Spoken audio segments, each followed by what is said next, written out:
አሰላሙ አሌይኩም ወረህመቱላሂ ወበረካቱሁ ውድ ቻናል ቤተሰቦች እንዴት ናቸው? ከኔ ጋር አልሐምዱሊላህ ረብል ዓለሚን። ሰሞኑን ጠፍቻለሁኝ፣ አሞኝ ተኝቼ ነው። ያው ተኝቼ ነው ቪዲዮ የምቀርጽላችሁ። እጄ እንደምታዩት መርፌ ኢትዮጵያ ውስጥ የተረገመ የሚባል በሽታ አለ። በተለይ ከውጭ የመጣ ነውን የሚያጠቃ። በዚህ አጋጣሚ በቃ ከውጭ ስንመጣ በጣም ይወደናል። እኔ እንደውም አንድ ሰሞን ደህና ሆኜ ከርሜ ነበረ። አሁን ላይ ደግሞ ተነሳ እና በምን እንደሚነሳ ምን መጠንቀቅ እንዳለባችሁ እነግራችኋለሁ። ወላሂ በጣም አስከፊ ከባድ በሽታ የሚባል ያልመሰለበት ነው። ከውጭ ከመጣችሁ ጀምሮ በቃ ምንም አይፋታችሁም ምንም። እና ይሄንን በሽታ ልትጠነቀቁት ይገባል። እኔም ያው እየተመላለሰ በጣም ቅጥቅጥ አድርጎኝ ነበረ እና ያው አልሐምዱሊላ የተወሰነ ጊዜ ትቶኝ ነበረ እና አሁን በኢዱ አማካኝነት ያው ምግብ ሲቀያየር መልሶ ተነሳብኝ ማለት ነው። ከደማችሁ ውስጥ አይጠፋም፣ ምን ጊዜም አይጠፋም። በቃ የተረገመ በሽታ ስላችሁ በጣም ከባድ በሽታ ነው እና በሽታው ታይፎይድ እና ታይፈስ ይባላል። በተለምዶ ወንድማማቾቹ ታመን ምናምን ይላል ሰው ማለት ነው። ወንድማማቾቹ በሽታዎች ይዘውን ነው ምናምን ይላሉ እና በጣም ከባድ በሽታዎች ናቸው። በጣም ከምንም በላይ ማለት ነው። በቃ ያለ አቅማችሁን ድክም ነው የሚያደርጋችሁ። ብዙ ጊዜ መርፌ በቃ ሴፍትራ የሚባል እንትን አለ፣ መድኃኒት አለ። በመርፌ ነው የሚሰጠው። በቃ ሙሉ ሲሪንጅ ማለት ነው። ከዛ በቃ ያን መርፌ ስትቸከቸኩ ነው የምትከርሙት። በጣም ከባድ በሽታ ነው። እኔ እስከ 12 መርፌ ድረስ ተወግቼ አውቃለሁኝ፣ ጠዋትና ማታ እያደረኩኝ ማለት ነው። እና በጣም ከባድ በሽታ ነው። ከውጭ ስንመጣ ከምንም በላይ ልንጠነቀቅ የሚገባው በሽታ ነው። ወላሂ በጣም አቅማችሁን ካዳከማችሁ በጣም ይከብዳል። እንደምታዩት ብዙ መድኃኒቶችን ተሰጥቻለሁኝ እና የእሱ የዋናው ደግሞ የታይፎይድ በሽታ ይሄ ነጩ መድኃኒት ነው። ሌላዎቹ የአምቢባ ምናምን በሽታዎች ናቸው። ያው አንድ ላይ ስለሚመጡ ማለት ነው። እና ከባድ ወደ ታች ወደ ላይ ያለው አቅማችሁን ሙጥጥ ነው የሚያደርገው። የሚነሳው ምክንያት የሆነ ስጋ ስትበሉ ነው የሚነሳው ይመስለኛል። እኔ እንደዛ ነው ብዙ ጊዜ የሚያደርገኝ። አሁን በሰሞኑ በዒዱ ምክንያት ስጋ ነክ ነገሮችን አብዝቻለሁኝ መሰለኝ። እንዲሁም ቡቅሬ ቢያንስ ከ3 ቀን ያለፈው ምናምን ከጠጣችሁ እንደዚያ ያደርጋል። ብቻ ሰበብ እየፈለገ ነው የሚነሳው። በጅን መልኩ ይባላል። ጅን ሲህር ምናምን ካለባችሁ በተደጋጋሚ ያጠቃል። እና እንደምታዩት እንግዲህ አልጋዬ ላይ ነኝ፣ አልወረድኩም ማለት ነው። ያው ዛሬ 3 ቀኔ ነው። አልሐምዱሊላ ዛሬ እንግዲህ ሻል ብሎኛል ማለት ነው። ቀጥ ብያለሁ። እንግዲህ ቪዲዮም እየሰራሁኝ ነው፣ ልንገራችሁ ብዬ ነው። ዱአ አድርጉልኝ። በተለየ በሽታ አላህ ንቅል ያድርግልኝ ለሁላችንም። ወላሂ ይሄ በሽታ እንዳይጠጋችሁ ነው የምለው። ወላሂ ለጠላት ራሱ አይስጠው ብላችሁ ነው የምትመኙት። እንኳን ሌላ ቀርቶ የሚገርማችሁ ነገር መድኃኒቱ ይከብዳል። መድኃኒቱ ስለሚከብድ ልባችሁን ወደ ውስጥ ነው የሚስበው። በቃ አቅማችሁን ነው የሚሟጥጠው። እና ያው አልሐምዱሊላህ ዛሬ ነው ትንሽ ቀጥ ያልኩት ማለት ነው። ትናንትና ወዲያ ቪዲዮም አልቀረጽኩኝም ነበረ። እና ያው ታውቃላችሁ ከታመማችሁ አትሰሙም አትለሙም። እና አልሐምዱሊላህ ሁሉ ነገር ከተመለሰ ላውራችሁ ብዬ ነው ያለውን ነገር።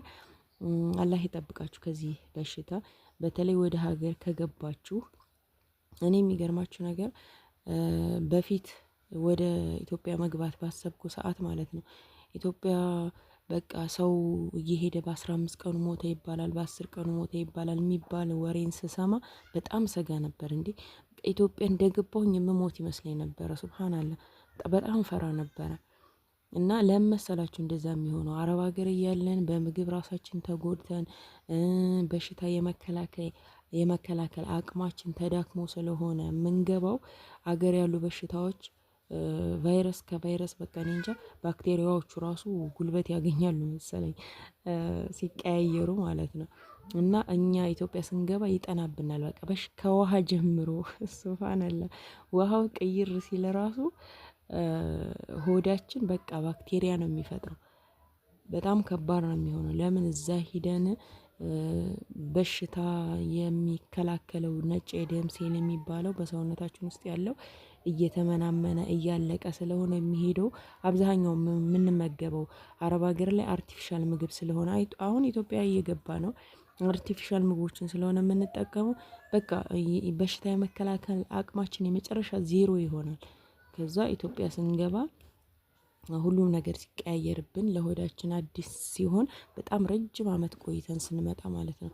በዛው እንግዲህ ሳንመረመርም ብዙ አመት ቆይተን ከሆነ ያሉብን በሽታዎች እንደ አዲስ ነገሮች ሲቀየርባቸው ወዲያው ታውቃላችሁ እኮ HIV ቫይረስ ያለበት ሰው ራሱ አረብ ሀገር ሄዶ በጣም ተስማምቶት ወፍሮ መድኃኒቱን ሳይወስድ እኮ ነው። ሱብሃንአላህ መድኃኒቱን ሳይወስድ በጣም አሪፍ የሆነ ኑሮ ሲኖር ሰውየው መድኃኒት ባይወስድ ራሱ ምንም የበሽታ ምልክት ራሱ ሳይኖርባቸው የሚኖሩ አሉ አረብ ሀገር ላይ HIV ቫይረስ ኖሮባቸው ማለት ነው።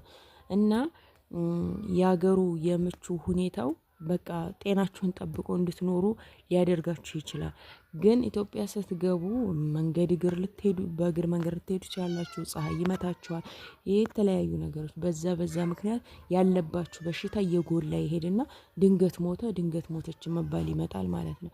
እና እንደዚህ አይነት ነገሮችን ለመከላከል አታክልቶችን ፍራፍሬዎችን እየበላን ራሳችን ከበሽታ ለመጠበቅ ነው። ከሞት ራሱን ማንም አይጠብቅም። ለምን ይሄ ቀዷና ቀደር ስለሆነ ማለት ነው። ነገር ግን በሽተኛ እንዳንሆን ሁሌ መርፌ እንደኒበት በተለይ መርፌ እንዳያሰለቻችሁ ራሳችሁን ጠብቁ። በተቻላችሁ መጠን ጤናማ የሆኑ ምግቦችን ተመገቡ። ብዙ ጊዜ እሽግ ምግቦችን አትመገቡ። ይሄን ነው ልላችሁ ፈልገው። ዘይት አታብዙ።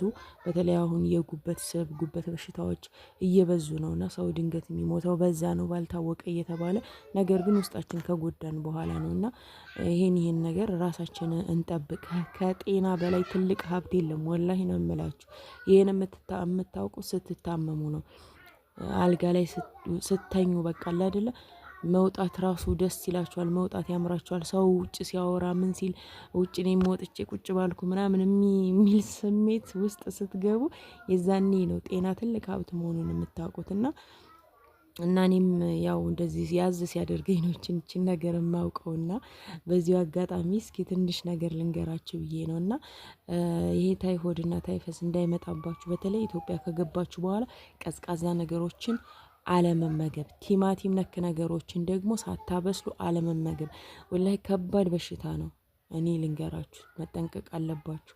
ልትገቡ ያሰባችሁ ይችን ምክሬን አዳምጡኝ ማለት ነው። እንደገባችሁ በቃ ቀዝቃዛ ሆኖ ማሞቅ ካቃታችሁ ዝም ብላችሁ አሁን የምንበላበት ሰዓት አለን። ይሄን ነገር መጠንቀቅ፣ የተበላሸ ሙዝ ነገር ምናምን አለመብላት እና በዚህ ራሳችሁን ጠብቁ። ፈሳሽ ነገር ማብዛት አለባችሁ አቅማችሁ እንዳይዳከም ማለት ነው። እና ይሄንን ልላችሁ እፈልጋለሁኝ። ለኔም አላህ ያሽርሽ በሉኝ ውዶች። እንግዲህ እና በቀጣይ ቪዲዮ ኢንሻአላህ ተሽሎኝ በደንብ በአዲስ ቪዲዮ እንደምመጣ ተስፋ አለኝ። እናንተም ዱአ አድርጉልኝ ኢንሻአላህ። ላይክ፣ ሼር፣ ሰብስክራይብ እያደረጋችሁ አበረታቱኝ። በቀጣይ ኢንሻአላህ ተመልሼ እስከምመጣ አላህ ሰላማችሁን ያብዛው፣ ሀገራችንን ሰላም ያደርግልን። ወሰላሙ አለይኩም ወራህመቱላሂ ወበረካቱ።